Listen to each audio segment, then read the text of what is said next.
Hello students, तो चलिए हम लोग आज शुरू करते हैं क्लास 9 के एक्सरसाइज 1.5 का क्वेश्चन नंबर 3, जो कि इस एक्सरसाइज और इस चैप्टर का लास्ट क्वेश्चन है। तो हमारा क्वेश्चन है सिंप्लीफाई। पहला इसके अंडर क्वेश्चन है हमारा 2 का पावर 2/3 इंटू 2 का पावर 1/5। तो इसमें हम लोग को क्या बोला गया है कि हम लोग को ये गिवन जो क्वेश्चन है उसको सिंप्लीफाई करके उसका वैल्यू बताना है।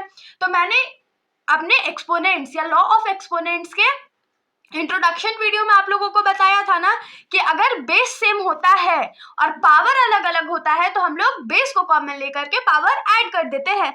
यहाँ पर मैं एक बार फॉर्मूला लिख देती हूँ, जैसे a का पावर n इंटू a का power n is equals to क्या हो जाएगा, तो a का पावर m प्लस n। तो यहाँ पर देखिए a की जगह पे क्या है, 2 है, क्योंकि 2 दोनों में कॉमन है, तो इसको हम लोग क्या लिख सकते हैं, तो 2 रहने देंगे और जो पावर है उसको हम लोग ऐड कर देंगे। तो ऐड कैसे करेंगे, एलसीएम लेके। तो नीचे क्या हो जाएगा, 15 हो जाएगा और 2 5 10 प्लस 3 1 3। तो ये हमारे पास क्या आ गया, 2 का पावर 13/15। ये हमारा आंसर हो जाएगा। फिर है हमारा नेक्स्ट क्वेश्चन 1/3 का पावर 3 और का होल पावर 7। तो देखिए यहाँ पर देख करके एकदम हड़बड़ा नहीं जाना है। इसमें हम लोग क्या करते हैं, तो थोड़ा सा कॉमन सेंस लगाते हैं।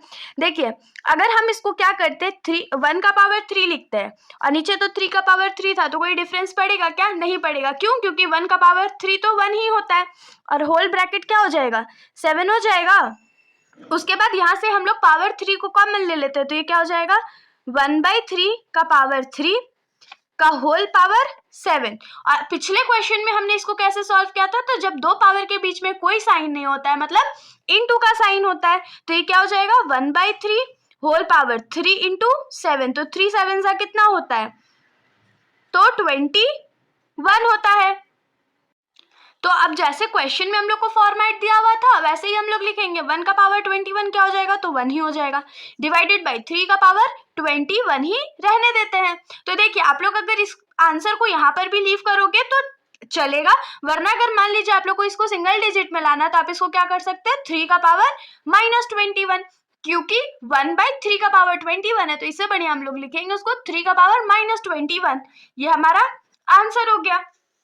अब हम लोग आ जाते हैं क्वेश्चन के थर्ड पार्ट पे। तो क्वेश्चन के थर्ड पार्ट में क्या है कि 11 का पावर हाफ डिवाइडेड बाय 11 का पावर 1/4। तो इसको करने के लिए लॉज ऑफ एक्सपोनेंट्स में हम लोगों को वापस आना पड़ेगा।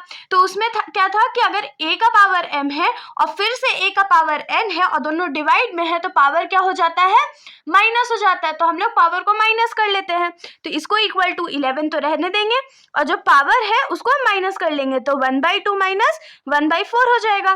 तो 11 ऐसे ही रह जाएगा अभी, और इधर हम लोग एलसीएम ले लेते हैं। तो 2,4 का एलसीएम क्या होगा, 2 1 2 2 2 जा 4, 4 एलसीएम हो गया।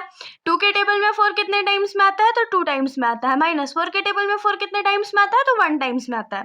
तो ये क्या हो जाएगा, 11 का पावर 1/4। तो हमारा आंसर क्या हो जाएगा, 11 टू पावर 1/4 आंसर। तो ये हमारे क्वेश्चन का थर्ड पार्ट का आंसर था। अब हम लोग आ जाते हैं क्वेश्चन के फोर्थ पार्ट पे। तो क्वेश्चन का फोर्थ पार्ट क्या है, 7 हाफ इंटू 7 का पावर हाफ। इस बार हमारा जो पावर है या जो एक्सपोनेंट है वो कॉमन है, लेकिन जो बेस है वो अलग है। तो इसके लिए हम लोग वापस किस पे आएंगे, तो लॉज ऑफ एक्सपोनेंट में। लॉज ऑफ एक्सपोनेंट में हम लोग क्या पढ़ते हैं कि अगर a का पावर m है इंटू b का पावर m है, मतलब कि बेस हमारा कॉमन नहीं है लेकिन पावर कॉमन है, तो ये क्या हो जाएगा, ab का पावर m, मतलब कि a इंटू बी हो जाएगा और उसका पावर कॉमन रह जाएगा। तो यहाँ पर हम लोग इसको क्या लिख सकते हैं, 7 इंटू 8 का होल पावर 1/2।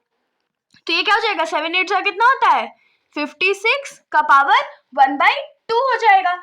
और ये हमारा आंसर हो गया। तो होप सो कि आप लोगों को सॉल्यूशन अच्छा लगा होगा। अगर आप लोगों को वीडियो अच्छी लगी तो वीडियो को लाइक कर दीजिएगा और मेरे चैनल को सब्सक्राइब किए बिना कहीं मत जाइएगा।